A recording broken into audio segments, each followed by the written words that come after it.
Venkatesh B 71 KG Venkatesh Amit Kamble Vijay Dharwad Bagalkot third and final call ಅವ್ರದ್ದು ಬರದೇ ಇದ್ದ ಕಾರಣ ಪ್ರಭು ಧಾರವಾಡ ಮುಂದಿನ ಹಂತವನ್ನು ತಲುಪಿರ್ತಾರೆ. ಸರ್ ಕಾಲ್ ನೋಡಿ, ಸರ್ ಕಾಲ್ ನೋಡಿ. ರಮೇಶ್ ಮುಂದಿನ ಕುಸ್ತಿ 48 ಕೆಜಿ ವಿಭಾಗದಲ್ಲಿ ರಮೇಶ್ ಜಿದ್ದಿಮಣಿ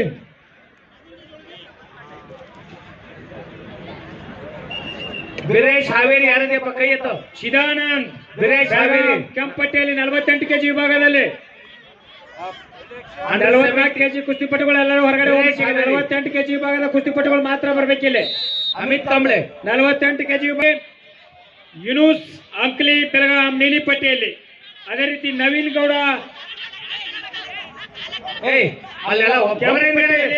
ಸಂಜು ಸಿಎನ್ ದಾವಣಗೆರೆ ನೀಲಿ ಪಟ್ಟಿಯಲ್ಲಿ.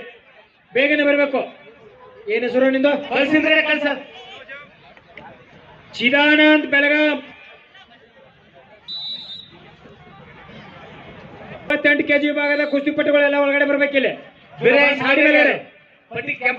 ಯುನೂಸ್ ಯಾರು ನಡಿ ಹತ್ತು ಮತ್ತ ನೀಲಿ ಪಟ್ಟಿ ಕಿಟ್ಕೊಂಡೆ ಯುನೂಸ್ ಅಲ್ಲೇ ಇತ್ತು ನೋಡಿ, ಕೆಂಪಟ್ಟಿ ಅಲ್ಲೇ ಇತ್ತು ನೋಡು.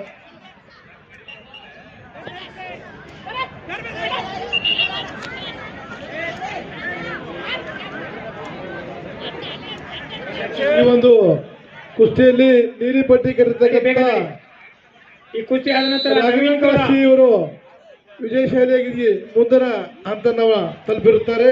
ಮುಂದಿನ ಕುಸ್ತಿ ರಾಮನಗರ ಕೆಂಪಟ್ಟಿಯಲ್ಲಿ Vinay G Davanagere red costume, Prajwal Davanagere, Praveen Kokatnur ಬರೀ ಸರಿ ಇಲ್ಲಿ ಪ್ರವೀಣ್ ಕೊಕಟ್ನೂರ್. ಇದಾದ ನಂತರ 17 ವರ್ಷದ ಒಳಗಿನ ಬಾಲಕರ 71 ಕೆಜಿ ಎಲ್ಲ ಕುಸ್ತಿಪಟುಗಳು ಈಗಾಗಲೇ ಗೆದ್ದಂತೆ ಸಂಜು ಸಿಎನ್, ಸಚಿನ್ ಚಿಕ್ಕಟ್ಟಿ, ಸಂಜು ಸಿಎನ್ ಬೆಳಗಾಂ ನೀಲಿ ದಾವಣಗೆರೆ ಯಾರಿದ್ರಪ್ಪ? ರೆಡಿ ಆಗಿರ್ಬೇಕು ಪಟ್ಟಿ. ಸಿದ್ದಪ್ಪ ಡಿ ಕೆಂಪು ಪಟ್ಟಿ. ಆ ಕುಸ್ತಿ ಆದ ನಂತರ ಪ್ರಜ್ವಲ್ ರಾಜಮ್ಮ ಪಾಟೀಲ್, ಪ್ರಜ್ವಲ್ ಬಾಗಲಕೋಟ್ ಕೆಂಪಟ್ಟಿಯಲ್ಲಿ, ಮಾರುತಿ ಕೆಳಗೇರಿ ಬಾಗಲಕೋಟ್ ನೀಲಿ ಪಟ್ಟಿಯಲ್ಲಿ. ಕೆಂಪು ಪಟ್ಟಿ ವೆಂಕಟೇಶ್ ಬೆಳಗಾಂ ನೀಲಿ ಪಟ್ಟಿ 57 ಕೆಜಿಯ 71 ಕೆಜಿಯ ಎಲ್ಲ ಕುಸ್ತಿಪಟುಗಳು ತಯಾರಿ. ಕೀರ್ತನ್ ಧಾರವಾಡ ಅಂಡರ್ 17 ಯಾರಪ್ಪ? ಕೀರ್ತನ್ ಧಾರವಾಡ ರೆಡ್ ಪಟ್ಟಿಯಲ್ಲಿ 48 ಕೆಜಿ ಆದ ನಂತರ 52 ಕೆಜಿ 57 ಬೆಳಗಾಂ ಸಿದ್ಧರಾಗಿರ್ಬೇಕು. ಸೋಹೆಲ್ ಬೆಳಗಾಂ 48 ಕೆಜಿ ಸೋಹೆಲ್ ಬೆಳಗಾಂ ನೀಲಿ ಪಟ್ಟಿಯಲ್ಲಿ. ಅದೇ ರೀತಿ ಅರುಣ್ ಪೂಜಾರಿ ಬೆಳಗಾಂ ರೆಡ್ ಪಟ್ಟಿಯಲ್ಲಿ,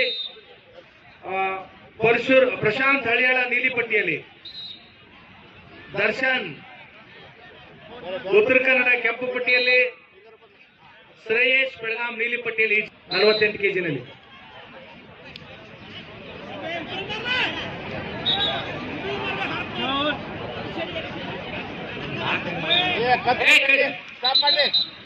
ಲಾಕ್ ಮಾಡಂಗಿಲ್ಲ, ಲಾಕ್ ಆಗ್ತದ.